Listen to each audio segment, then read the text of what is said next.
گزشتہ سال کرناٹک میں اسمبلی انتخابات سے قبل لو جہاد، اذان، حجاب، حلال کٹ جیسے مدعوں پر سیاست کی گئی۔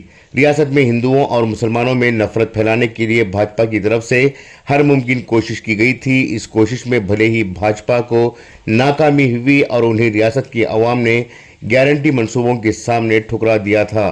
اب پارلیمانی انتخابات قریب آتے ہی پھر ایک مرتبہ تعصب کا کھیل کھیلا جا رہا ہے۔ ہندوؤں اور مسلمانوں میں نفرت کی آگ لگانے کی کوشش ہو رہی ہے۔ جہاں اتر پردیش میں حلال اور جھٹکا کٹ کے نام سے سیاست کی جا رہی ہے، وہیں کرناٹک میں ایک نیا شوشہ چھوڑا گیا ہے۔ وہ یہ کہ ہندوؤں کا ٹیکس ہندوؤں کے لیے ہو، نہ کہ مسلمانوں کے حق میں جائے۔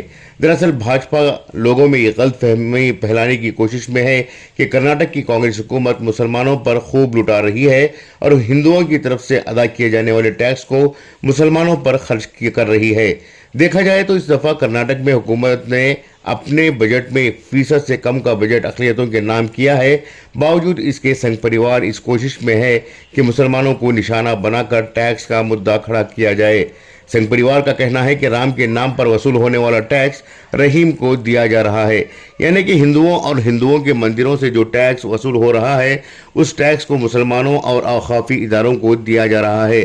ریاست میں سنگ پریوار اسی مدعے کو بنیاد بنا کر اگلے پارلیمانی انتخابات میں مسلمانوں و ہندوؤں کے درمیان منافرت پھیلانے کی کوشش کر رہی ہے۔ واضح ہو کہ کرناٹک میں مجرائی محکمہ جو ہندوؤں کے مندروں کی دیکھ بھال کرتا ہے، اس کی آمدنی کا حساب رکھتا ہے۔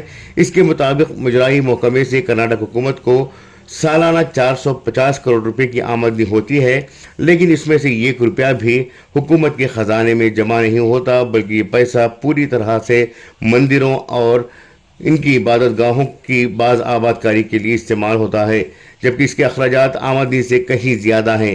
وہیں اوقافی املاک کی ریاست میں بیش قیمتی وراثت ہے۔ اس کے لیے ریاستی حکومت کی طرف سے اگر کچھ بجٹ جاری ہوتا ہے تو اس میں برائی کیا ہے، لیکن سنگ پریوار کی طرف سے مسلسل اس فنڈز کو لے کر اعتراضات پیش ہو رہے ہیں۔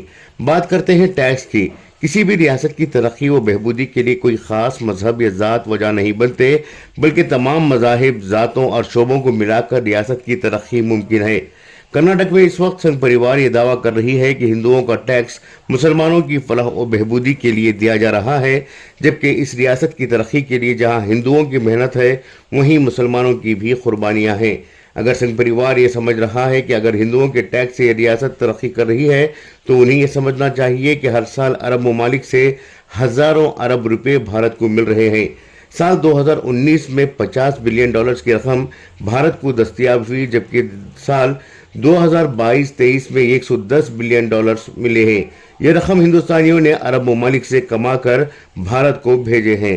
اس میں سے 70% بھارتی مسلمان ہیں، تو کیا مسلمان اس بات کا دعویٰ کریں گے کہ جو رقم ہم نے بھارت کو روانہ کی ہے، اس رقم کا فائدہ صرف مسلمانوں کو ہی دیا جائے؟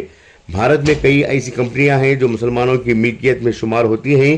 کرناٹک میں لولو، بیریز، پریسٹیج جیسی کمپنیاں سالانہ حکومت کو کروڑوں روپیوں کا ٹیکس ادا کر رہی ہیں، تو کیا ان کمپنیوں کے مالکان اس بات کا دعویٰ کریں گے کہ ہمارا ٹیکس صرف مسلمانوں کو ادا کیا جائے؟ سنگ پریوار کی طرف سے ہندوؤں کا ٹیکس، مسلمانوں کا ٹیکس کا جو ٹیگ لگایا جا رہا ہے وہ دراصل حماقت اور آنے والے پارلیمانی انتخابات کے لیے صرف ایک مدعا ہے، اور اس مدعے کو سامنے رکھتے ہوئے سنگ پریوار اور پارلیمانی انتخابات میں نفرت کی سیاست کرنے کے لیے کوشاں ہے۔